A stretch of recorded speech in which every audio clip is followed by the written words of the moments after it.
మనం చూస్తున్న ఈ పెద్దావిడ పేరు అచ్చమ్మ. రోడ్లపై దిక్కుతోచని స్థితిలో తిరుగుతుంటే జూలై 11న చౌటుప్పల్ పోలీసులు అమ్మానాన్న అనాథ ఆశ్రమంలో చేర్చారు.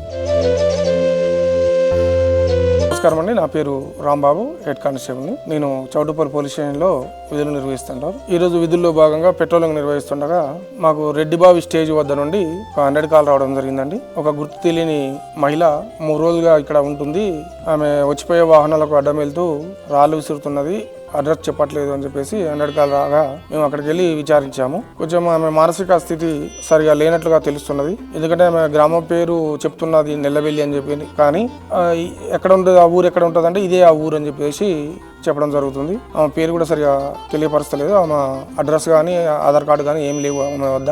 కాబట్టి పబ్లిక్ సమాచారం మేరకు మేము అక్కడికి వెళ్ళి మన అమ్మా నాన్న ఆశ్రమానికి తీసుకురావడం జరిగింది. ఆమెకు సరైన వైద్యం అందించి ఆమె అడ్రస్ తెలుసుకొని కుటుంబ సభ్యుల వద్దకు చేర్చవలసిందిగా అమ్మా నాన్న ఆశ్రమం వారిని పోలీస్ శాఖ తరఫున కోరుతున్నాం. అప్పటి నుంచి ఆశ్రమంలోనే ఉంటున్న అచ్చమ్మ గురించి తన కుటుంబ సభ్యులకు తెలిసేలా వీడియో చేసి సోషల్ మీడియాలో పెట్టడం వలన ఆ వీడియోను తన కొడుకు అప్పలరాజు చూసి తీసుకువెళ్లేందుకు ఆశ్రమానికి వచ్చాడు.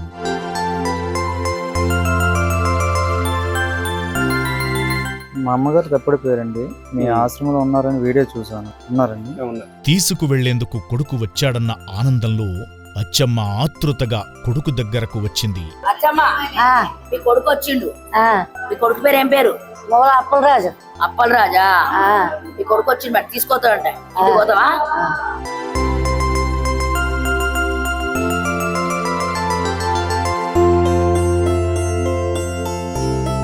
చాలా రోజుల క్రితం తప్పిపోయిన తల్లిని చూసిన క్షణంలో ఆ కొడుకు కన్నీరు పెట్టుకున్నాడు.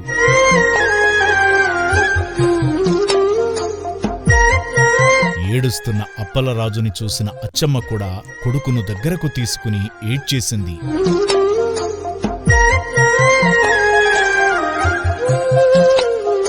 తన తల్లి ఇంట్లో గొడవల కారణంగా చెప్పకుండా వచ్చేసిందని, ఇప్పటికి తప్పిపోయి 3 నెలలు అయ్యిందని ఆశ్రమం ఛానల్లో వీడియో చూసి తల్లిని తీసుకువెళ్లేందుకు విజయనగరం నుంచి వచ్చానని అప్పలరాజు అన్నాడు.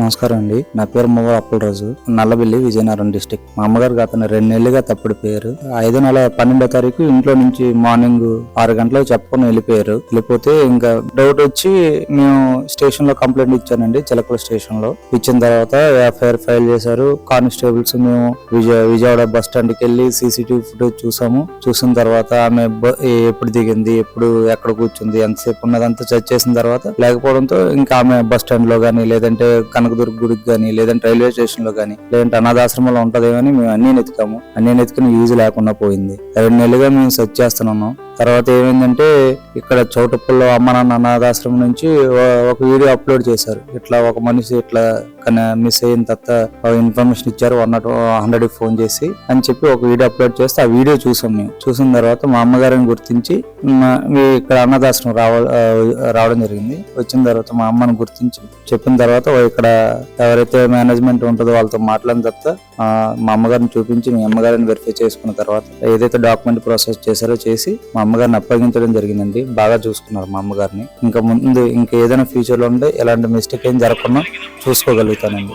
దానికి పూర్తి బాధ్యత నాది. ఇక నుంచి నా ఇంట్లోనే ఉండమని అచ్చమ్మకు సిబ్బంది మంచి చెడ్డా చెప్పగా, ఇంట్లోకి బయటకి వెళ్ళకమ్మ ఇప్పుడు మళ్ళీ సారి ఏదన్నా ఉన్నా గానీ ఇంట్లోనే ఉండి మాట్లాడుకో. బయటకి వెళ్తే ఆడోళ్ళు బాగుండదు రోడ్ల మీద. కనబడ్డమని మాకు పోలీసు వాళ్ళు తీసుకొస్తారు కాబట్టి దగ్గర సేఫ్టీగా ఉన్నాం. తల్లిని తీసుకుని కొడుకు సంతోషంగా వెళ్ళాడు.